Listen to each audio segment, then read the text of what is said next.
Welcome back. You're still here on New Day. So, of course, Ghana has been said to be the first country in sub-Saharan Africa to have been able to reduce their poverty by half to meet the Millennium Development Goal 1. But we still are poor, and that is a worrying issue because we want to move away from being a middle-income country to doing better. But speaking to me will be Professor Philip Alston. He's the United Nations Special Rapporteur on Extreme Poverty and Human Rights. He'll be in Ghana for 10 days to at least tackle some issues on extreme poverty and see how that affects our human rights. Good morning and welcome to Ghana. Thank you. How was your first day or few days been here?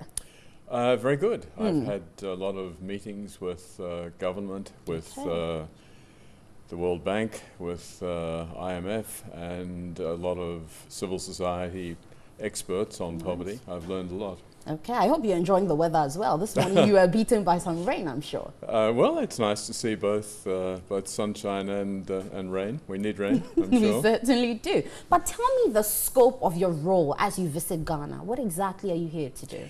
Right, so I'm looking at the relationship between poverty and human rights. Right. What that means in practice is the extent to which people who are very poor are actually able to enjoy their human rights.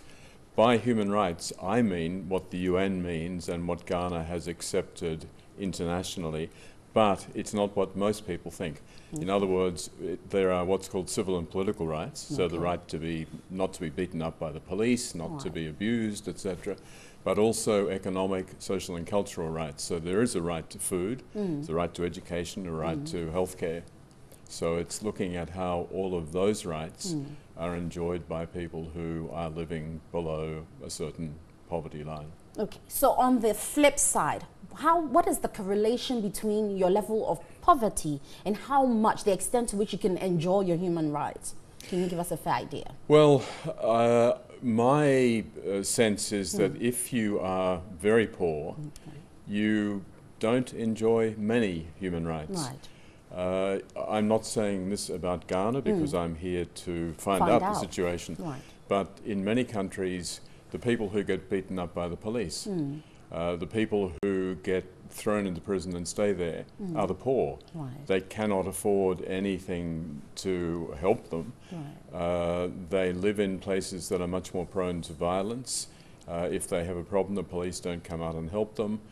And of course, if you're living in poverty, you generally don't enjoy access to healthcare.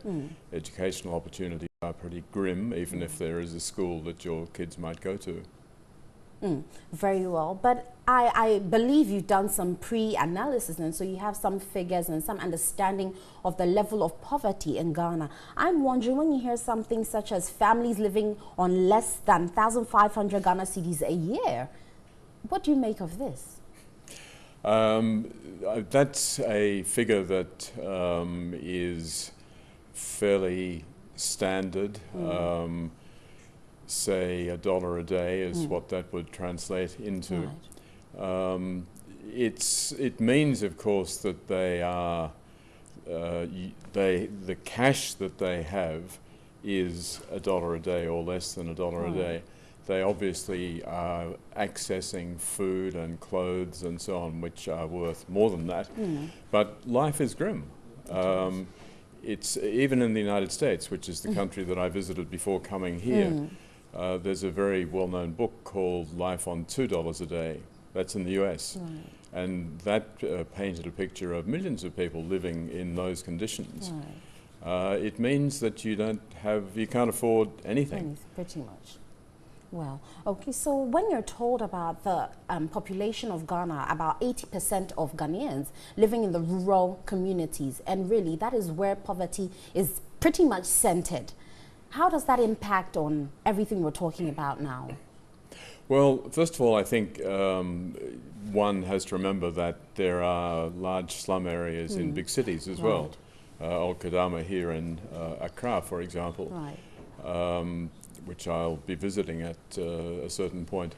But it's true that the rural areas, and particularly in Ghana in the north, are extremely poor. Right. One of the issues that I have to look at is the extent to which governments are really trying to address those specific issues. It's one thing to have a general policy and say this is what we're doing for all poor people, but unless you're really developing particular policies for particular areas, then it's a problem. Okay, so in talking about this, then you're looking at the solutions. So do you prefer that these solutions are tailor-made to suit the people and the individual, so that at the end of it, when you eradicate poverty, they can, you know, have commensurate human rights enjoyed under those circumstances?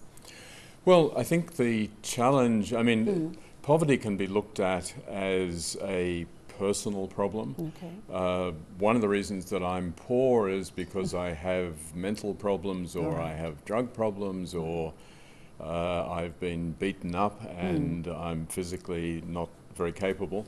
But it's also then the policies of the society, Right. because in every country Right. we need to have a government that is providing certain basic services.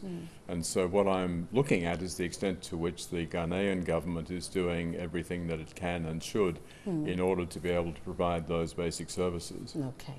So beyond your speaking to government officials and CSOs, are you going to be visiting the rural communities or the communities themselves to be able to have a first-hand, you know, understanding of what they're going through in terms of poverty? Yes, that's a very important part of the mission. It's not here just to speak to government ministers and others. I'm going up to Tamale, I'm going to Bolgatanga, and I'm visiting lots of communities in between. So I'll be speaking, and as I said, I'm also going to go to some of the places in Accra where the poverty is worst. Right. So at the end of everything, what are the outcomes we should expect from this mission? Well, I think if you read the newspapers and so on, what you see is a lot of discussion about taxation levels. You see these terms used by the International Monetary Fund and others, that there needs to be fiscal consolidation and so on. The question is, where do the poor fit into all of this? And the answer all too often is they don't. They don't. To hell with them. We'll just let them rot.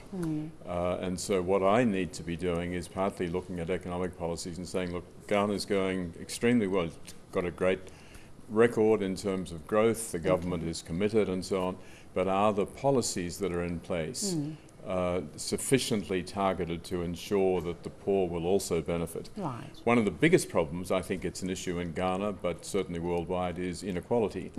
What's been happening thanks to globalization and other developments is that the rich really are getting much richer and the poor are not moving. And that's a real issue. It undermines democracy at a certain point, but it also means that the poor are getting relatively worse off.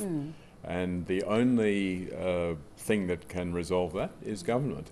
Government needs to undertake some sort of what we call redistribution, making things fairer.